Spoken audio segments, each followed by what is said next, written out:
Sir काय सांगाल, संपूर्ण महाराष्ट्रावरती जे आहे ते पुराचं सावट आहे, शासन याकडे कशा पद्धतीनं पाहत आहे? बघा, 2 दिवसापूर्वी मी सोलापूर जिल्ह्यामधील मोहोळ तालुका असेल, माढा असेल, करमाळा या तालुक्याच्या दौऱ्यांवरती होतो. काल लातूर जिल्ह्यामधील 5-6 तालुक्यामध्ये मी दौरे केले आणि नक्कीच परिस्थिती अतिशय भीषण आहे.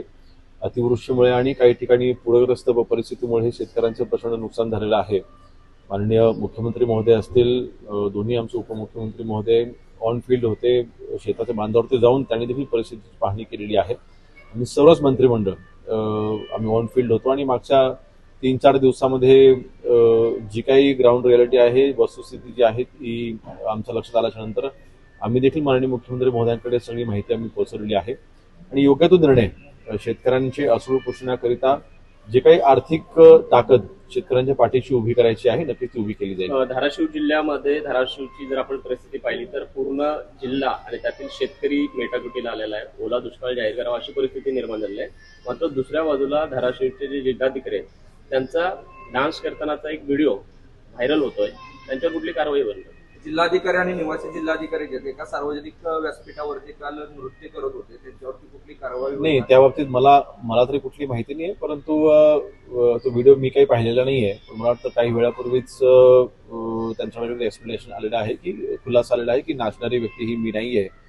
जी काही मी बाजूला उभं फक्त मी टाळी वगैरे वाजवते, पण तो व्हिडिओ मी काही पाहिलेला नाही आहे. परंतु या बाबतीमध्ये नक्कीच माननीय मुख्यमंत्री महोदयांचे ते अधिकार आहेत, त्या बाबतीत आणि मुख्य सचिव आहेत त्यांचे ते अधिकार आहेत, त्या बाबतीत ते योग्य तो निर्णय घेतील. साहेब, महाराष्ट्राचा सांस्कृतिक महोत्सव होतोय, राज्याकडे एकीकडे पूरजन्य परिस्थिती आहे. अशा परिस्थितीत सांस्कृतिक महोत्सव घेणं कितपत गरजेचं आहे? त्याच्यावर करोडो रुपये खर्च करणं कितपत आहे? नाही, मला त्याची खरोखरच कल्पना नाही आहे, परंतु नक्कीच अशा गोष्टी टाळायला हव्या होत्या.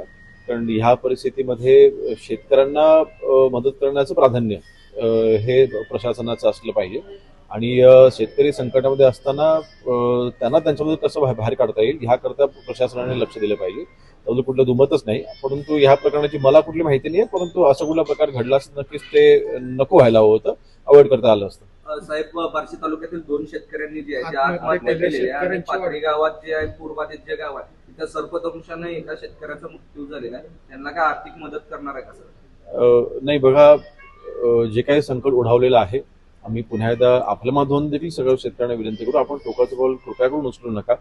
सरकार 100% आपल्या पाठीशी उभं आहे आणि जी काही आर्थिक ताकद सरकारकडनं आपल्याला अपेक्षित आहे, नक्कीच ताकद आपल्याला दिली जाईल. त्यांना आर्थिक मदत द्यायचा जो निर्णय आहे तो माननीय मुख्यमंत्री महोदय नक्कीच योग्य निर्णय घेतील. परंतु सरकार ज्या कुटुंबावरती संकट आलं आहे त्यांच्या पाठीशी उभं राहील. थँक्यू.